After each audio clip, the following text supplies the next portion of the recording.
अस्सलामुअलैकुम। हमारे इलाके के अंदर गैरुल्लाह के नाम पे खाना हराम है, फिर बीमार हैं, मौलवी पढ़ते हैं तो क्या कहते हैं? गैरुल्लाह के नाम पे कोई मौलवी खाए फिर भी हराम है, कोई गैर आलिम खाए फिर भी हराम है। औरतों की बाजमात नमाज अलहदा बापर्दा होकर पीछे, या मर्द इमाम के मर्दों की सफ़ों के बाद औरतों की सफ़ें। देखें, हदीस के मुताबिक औरत की नमाज सहन से बरामदे में, बरामदे से कमरे में, कमरे से कमरे के कोने में बेहतर है। पता चला, इसलिए उसकी नमाज़ पर्दे वाली होनी चाहिए। तो उसकी नमाज जो है वो अलहदा हो तो बेहतर है। और अगर किसी जगह पढ़नी पड़ जाए, जैसे हज उम्रे पे जाती है, तो फिर पहले मर्द की सफ़ है, फिर बच्चे की है, फिर उसके बाद खुनसा की सफ़ है, फिर उसके बाद जाकर औरत की सफ़ है, तो फिर पढ़ सकती है। वरना आम तौर पे इसका मामूल न बनाया जाए। किसी रावजी का जो साहबा या अहले बैत का मुनकर हो, उसका निकाह, भाई जो अहले बैत का या जो साहबा का गुस्ताख है उसके साथ अब निकाह के कायल नहीं है। आप मुझे बताएं कि हज़रत अबू बकर, हज़रत उमर, हज़रत उस्मान, हज़रत अली, हज़रत फ़ातिमा, हज़रत आयशा रज़ी अल्लाह अन्हुम का गुस्ताख हो, हम निकाह करेंगे? न अहले बैत के मुनकर से हमारा निकाह का ताल्लुक़ है, न साहबा के मुनकर से हमारा निकाह का ताल्लुक़ है। हक खाना पीना कहाँ जायज़ है भाई? इनसे कौन खाना पीना? माँ के दुश्मन से कोई खाता पीता है? हक बोलना कहाँ तक जायज़ है? जहाँ तक आप में दम है तो आप बोल के बिस्मिल्लाह, ये भी है ना, हाँ आप कर सकते। एक लड़की का शौहर दूसरी लड़की को भगा कर ले गया, इन्ना लिल्लाह। इसलिए अब घर वाले तनसीख करा रहे हैं। तनसीख तो जायज़ नहीं है, अब लड़की बर्बाद और इसका जिम्मेदार अब तो मुफ्ती भी बड़ा हुआ है, तनसीख जायज़। मेरे दोस्तों, मुझे एक बात बताओ, जो लड़का लेकर भगा के गया है, इससे शर्म नहीं आती?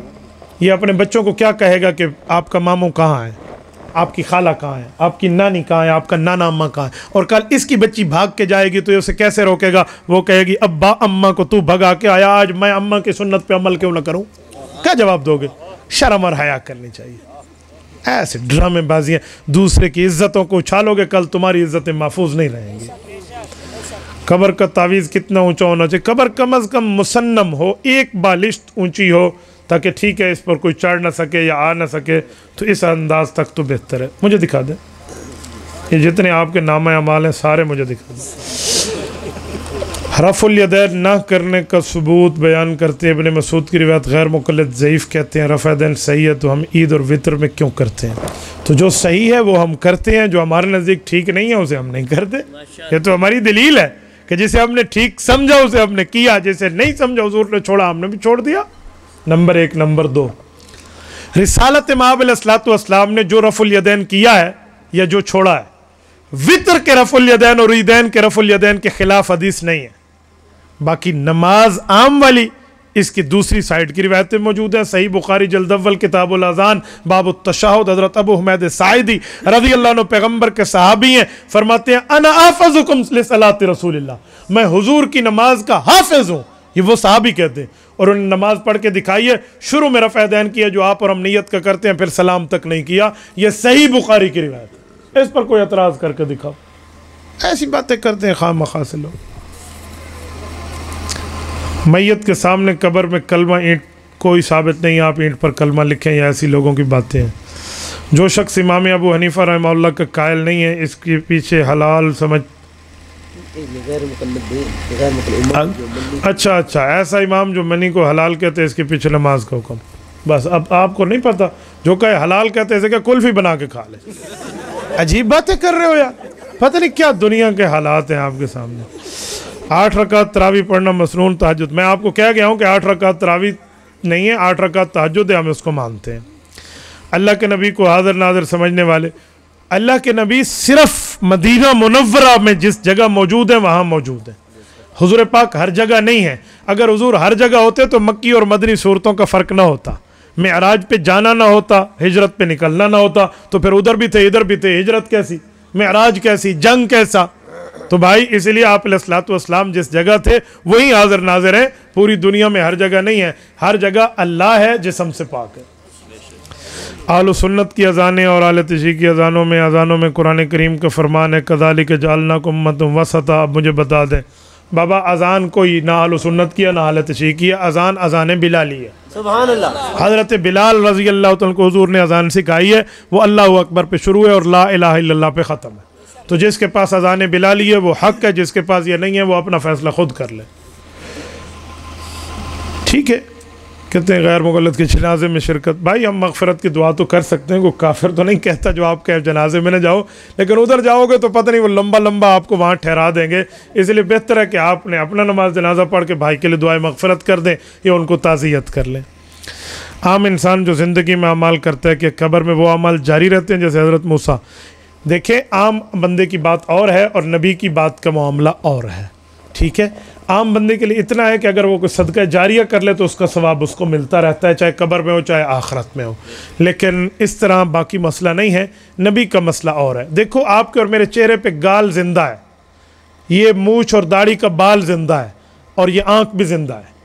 ये बाल ऐसे जिंदा है कि इसको कैंची से काटो दर्द नहीं होता, मट्टी लगाओ दर्द नहीं होता, और गाल ऐसे जिंदा है कि मट्टी से तो दर्द नहीं होता ऊपर लगाएं, लेकिन कैंची से होता है। तो दोनों जिंदा है, ज़िंदगी में फ़र्क है। लेकिन आँख ऐसी जिंदा है जिसे कैंची से भी दर्द होता है और मट्टी से भी दर्द होता है, तो आँख की ज़िंदगी बहुत आला है। तो आम गाल और बाल, और ये आम बंदे की ज़िंदगी बाल वाली, शहीद की ज़िंदगी गाल वाली, और नबी की ज़िंदगी की मिसाल आँख जैसी। फजर की नमाज के सुनते फ़र्ज़ के फ़ौरन बाद अदा की जा सकती हैं इशराक। हदीस पाक में है इशराक के बाद अदा करें अगर आपने फ़र्ज़ पहले पढ़ ली हैं तो। जनाजे के बाद दुआ अल्लाह के नबी और सहाबत साबित है जी? कोई साबित नहीं है। साबित है तो कोई लफ्ज़ दिखा दे। मस्जिद आने जाने के लफ्ज़ मौजूद हैं, घर आने जाने के लफ्ज़ मौजूद हैं, वाशरूम आने जाने के लफ्ज़ मौजूद हैं। तो जनाजे के बाद वाली दुआ के कौन से लफ्ज़ हैं जो हुजूर ने मांगे हैं? कोई मुझे दिखा दे, और लफ्ज़ मुझे दिखा दे। मेरे तीसरे ससुर ने मुझे मक्का मुकरमा से घड़ी दी है, मैं उसको तोहफा दूंगा। माशाअल्लाह। माशाअल्लाह घड़ी पे नहीं कहा तुमने। अल्लाह करे चौथी भी हो जाए। आमीन आमीन।